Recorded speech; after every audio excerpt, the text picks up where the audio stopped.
सर्व माझे त्यावेळेचे आजी माजी सहकारी जे आहेत, मंत्रिमंडळात होते, त्याच्यानंतर सगळे शासकीय अधिकारी, मुख्य सचिवांपासून इतर सगळे सचिव, त्याच्यानंतर सगळं प्रशासन, मग महसूल खातं असेल, पोलीस असेल, आरोग्य असेल, सर्वच खात्यांच्या सर्व अधिकाऱ्यांना, अगदी आशा, अंगणवाडी सेविका, सरपंच, सर्वच या अधिकाऱ्यांपासून कर्मचाऱ्यांना मी मनापासून धन्यवाद देतो. कारण एक प्रशासनाचा गंधही नसलेला माणूस अचानक राज्याच्या मुख्यमंत्री पदावरती बसतो आणि तो राज्य चालवतोय, ह्या सगळ्यांच्या सहकार्याशिवाय हे शक्य झालं नसतं. मुख्यमंत्री महोदय, आपण स्वतः मला निरोप द्यायला अगत्याने हजर राहिलात, त्याच्याबद्दल मनापासून धन्यवाद देतोय. आणि मला तोही दिवस आठवला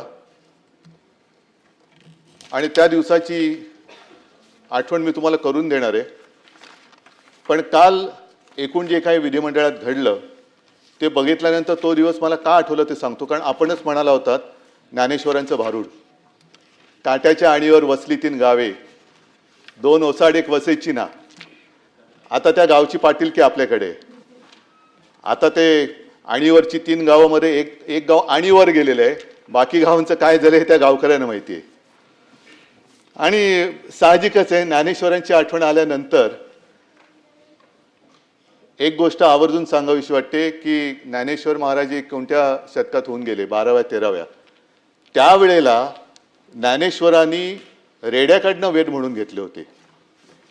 आता त्यापासून आतापर्यंत आपण या शतकात आल्यानंतर स्वार्थासाठी रेडे कापले जातात. हा कोणता महाराष्ट्र कोणत्या दिशेने चाललेला आहे. आणि आपलं स्टेटमेंट मी खालच्या सभागृहातलं काळजीपूर्वक ऐकलं.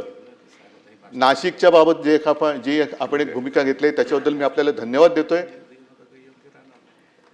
आणि हे धन्यवाद देत असताना काल आपले एक सिने कलावंत आहेत अतुल कुलकर्णी, त्यांचं एक चांगलं वक्तव्य आहे की जे पकडले जातात ते भोंदू, पण जे पकडले जात नाहीत त्या महाराजांचं काय करायचं.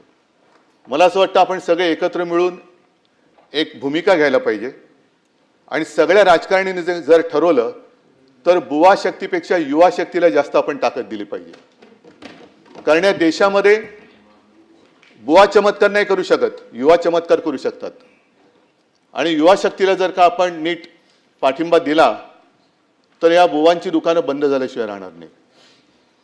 मला आज आठवतोय, तो माझा